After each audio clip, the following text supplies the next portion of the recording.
Aim right, achieve big at KR Mangalam University. Sanjay Nirupam Mira Road में उस जगह पर पहुंचे हैं जहां पर मिठाई व्यापारी के साथ, मिठाई दुकानदार के साथ मारपीट हुई थी। संजय जी, आप यहां पे पहुंचे, क्या मुलाकात हो पाई, कुछ बात हुई उनसे? नहीं, वो अभी उनके भाई यहाँ दुकान पर हैं और वो खुद थाने गए हुए हैं।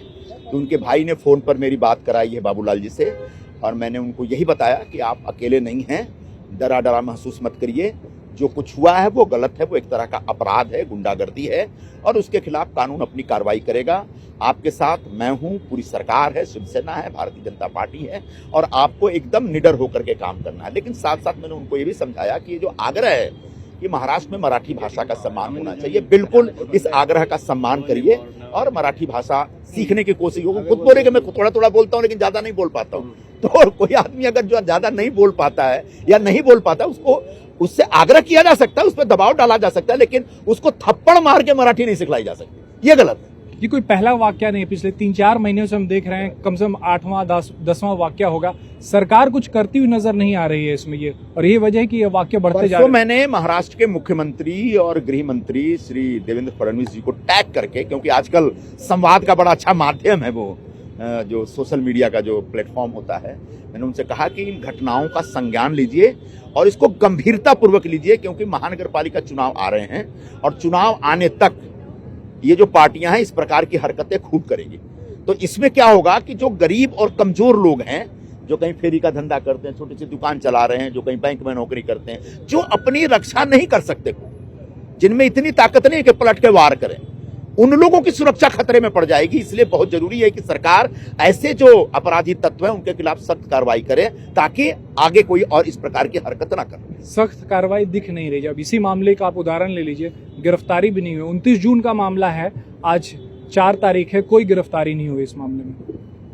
अब यही सवाल पूछने के लिए हम पुलिस स्टेशन जा रहे हैं, और अगर आप लोग भी आएंगे तो वहां पर आपके सामने जो सीनियर पीआई साहब है उनसे सवाल पूछा जाएगा। अगर वो भी चले गए तो मुझे नहीं मालूम है, लेकिन सीनियर पीआई से यही सवाल पूछा जाएगा कि जब वीडियो दिख रहा है, वीडियो में चेहरे दिख रहे हैं, तब एफआईआर 7 अज्ञात लोगों के खिलाफ क्यों किया गया?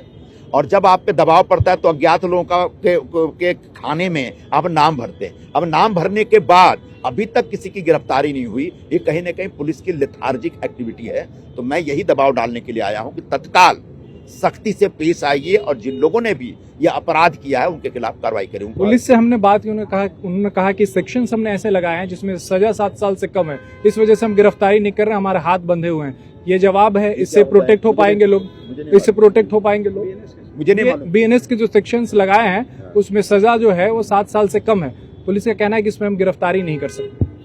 मुझे नहीं मालूम, भारतीय न्याय संहिता में कुछ ऐसी व्यवस्था की गिरफ्तारी नहीं कर सकते।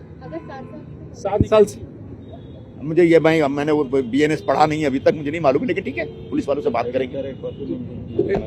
नितेश राणे जो हैं वो कह रहे हैं, नितेश राणे आपके सहयोगी दल के हैं, वो कह रहे हैं कि एमएनएस के लोग जिनको मार रहे हैं या शिवसेना के लोग जिनको मार रहे हैं वो कमजोर लोग हैं, और अगर मारना ही है तो आप बाइकला में जाओ, मुसलमान लोगों को मराठी से खुला के दिखवाओ, उनसे मराठी बुलवा के दिखवाओ, और वो नहीं बोलते हैं तो उनको मार के दिखाओ। देखिए, ये बात तो मैं भी कह रहा हूँ कि एक बड़े पिक्चर से देखना चाहिए, बड़े फ्रेम में देखना चाहिए इसको, कि जो एकदम कमजोर है ना, गरीब है ना, उसको मारते हैं।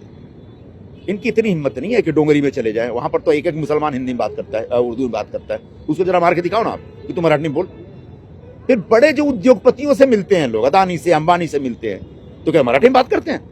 वो तो हिंदी में ही बात करते हैं, तो क्या उसको थप्पड़ मारा कभी आपने?